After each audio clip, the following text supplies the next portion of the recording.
Nous avons pour devoir, nous Haïtiens, quand nous parlons du pays, ce n'est pas les gens qui sont au timon des affaires, mais aussi ceux de la société civile, et nous devons apprendre à travailler ensemble, à questionner ensemble, à rechercher des solutions ensemble. Donc d'une part, d'un côté on se retrouve avec la société civile à nos côtés pour l'élaboration du budget, de l'autre au niveau de l'État, au niveau de la société civile, au niveau de tous les acteurs qui font partie intégrante de notre pays, nous nous retrouvons ensemble à trouver des solutions à nos problèmes. Je l'explique. Nous sommes dans une phase extrêmement critique de notre vie aujourd'hui où des ressources importantes ont été, je dirais, gaspillées dans des projets non générateurs de revenus. On a fait le social pendant longtemps avec des ressources qui n'étaient pas à nous. Et c'est pour ça, dès mon arrivée, j'ai dit très clairement à tout le monde que nous nous retrouvons, que l'Haïtien doit comprendre que finalement, Kadari Bassous, les Haïtiens qui sont là aujourd'hui comprendront de quoi nous parlons. On a eu environ 29 milliards à certains moments des ressources du Venezuela, c'est ramené aujourd'hui à 3,6 milliards. Nous devons retrouver des ressources internes par le travail que nous faisons, par des remises en question, par des recherches, de manière à agrandir l'assiette économique du pays. Nous avons des retards beaucoup trop systématiques de ce qu'ont été nos approches dans le temps, que nous nous retrouvions, comme monsieur de l'Union européenne de le dire tout à l'heure, que finalement, plutôt que de construire, nous déconstruisons chaque jour davantage. Je crois que l'une des contraintes auxquelles nous sommes confrontés depuis de nombreuses années, c'est ce que je définis comme étant, si vous voulez, l'instabilité politique et sociale qui, si vous voulez, absorbe l'économie. On se retrouve aujourd'hui avec un déficit commercial, si on tient compte par les ressources qui nous sont envoyées par la diaspora, d'environ 3,6 milliards de dollars par année. On s'est retrouvé aussi dans une situation où on n'a plus le soutien de pas mal d'institutions comme la Banque mondiale, comme la BID, comme les Américains. L'Europe a gardé sa décision. Là maintenant, c'est à nous de faire notre travail pour obtenir le maximum d'eux. Mais là encore, comme je l'expliquais, c'est très peu de choses par rapport à ce que nos besoins sont. Donc nous avons beaucoup de responsabilités, nous devons calmement, dignement, mais dans le temps, continuer à rechercher des solutions pour que finalement notre pays puisse respirer, que nous puissions nous placer dans le concert des nations et regarder le monde et leur dire que nous comprenons et nous pouvons tout aussi bien avancer et créer des conditions pour que nous puissions nourrir notre population. Séminaire sur la réforme des finances publiques qui est organisé par le ministère de l'Économie et des Finances, par l'initiative de la société civile et par le Conseil haïtien des acteurs non étatiques, le CONAN. Et nous gagnons l'appui de l'Union européenne et de la Banque mondiale pour organiser le séminaire ça. Alors, le séminaire ça, c'est un premier dans une série de 6 séminaires. Nous allons gagner 2 autres séminaires qui pourront faire ici dans l'Hôtel Plaza. Séminaire aujourd'hui, nous allons concentrer nous surtout sur les réformes qu'a faites au niveau de la fiscalité. Et c'est pour ça que nous gagnons la Direction générale des impôts qui est présent à travers plusieurs de ces cadres qui pourront exposer les réformes qui faites déjà au niveau de la Direction générale des impôts pour faciliter les relations entre les contribuables, les acteurs économiques et la Direction générale des impôts. Deuxième séminaire là que nous pourrons gagner au cours du mois de juin, il pourra le fait sur les réformes douanières, des réformes que l'administration générale des douanes a déjà commencé là encore pour faciliter les relations et aussi pour augmenter les recettes que l'État haïtien est capable de générer pour faire face à ses obligations.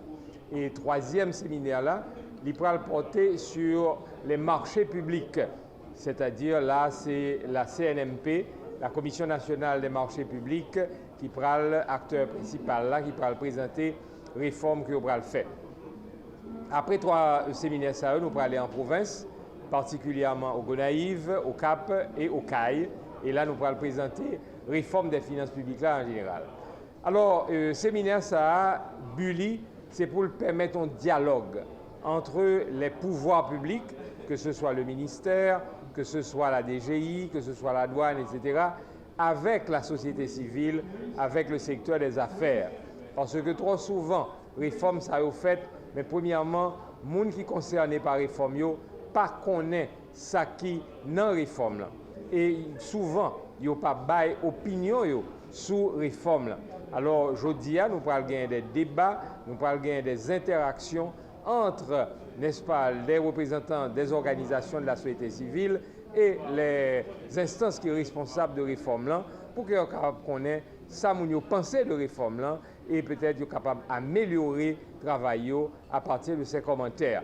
Nous allons faire 2 enquêtes tout, n'est-ce pas, que nous allons réaliser dans les 4 départements comme je cité là, pour nous connaître à tant de population par rapport à la réforme.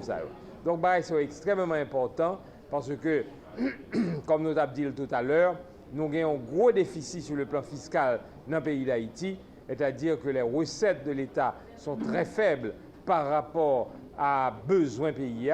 Et deuxièmement, recettes très souvent yo gaspillées, yo mal utilisées et comme ministre des Finances a rappelé tout à l'heure, souvent recettes ça yo, eh bien c'est pas des recettes, c'est pas des investissements publics qui générateurs de revenus. Ça va permettre croissance économique pays. Donc je dis il faut que les investisseurs, les acteurs économiques, et bien que tout le monde ça yo bail opinion sur qui meilleure utilisation qui est capable de faire des ressources financières de l'État haïtien. Professeur Desroches, là nous considérons que nous sommes une institution publique difficulté à faire face, je ne dis qui est très décriée par la population haïtienne, concrètement qui ça, la population doit attendre par rapport avec ces par des séminaires que nous avons organisés sur la question ça.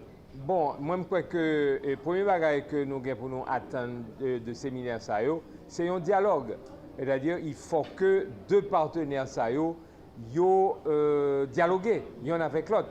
Que par exemple la population et à travers les représentants d'organisations de la société civile, ils dit qui ça qui fait au mal, ils dit qui ça qui pas aimé, ils dit qui ça t'a voulu, qui attente, qui aspiration. Parce que si 2 partenaires pas parler ensemble, l'un avec l'autre, eh bien pas gagner progrès. C'est pas seulement dans manifestation violente que bagaille gain pour régler, il faut que régler par le dialogue. Et je crois que tout pays dans le monde qui avançait, qui progressait, c'est leur gagner un dialogue social très ferme, un dialogue, nous capables de dire, sans faiblesse, l'un avec l'autre. C'est ça qui permet de pays avancer. Donc, je crois que le dialogue, ça nous entamé, les ministres sont dit tout à l'heure, il a préparé le budget 2016-2017 là, et déjà, il a lancé une invitation aux organisations de la société civile pour participer dans l'élaboration du budget ça, de telle sorte que les crédits qui sont prévus dans le budget ça, correspondent aux besoins de la population, aux attentes de la population. Depuis 2014 jusqu'à 2017, c'est un plan stratégique qu'on gagne. Et je dis justement, nous allons le présenter nous, au niveau fiscal qui est prévu. Et après, nous allons gagner ça qui est prévu au niveau de la douane, ça qui est prévu au niveau des marchés publics. Et nous allons gagner, si nous avons dans le bulletin que nous distribuons, nous gagnons toute réalisation qui fait déjà pendant ces 2 dernières années, n'est-ce pas? Et ça qu'on a encore réalisé et qu'il a espéré réaliser.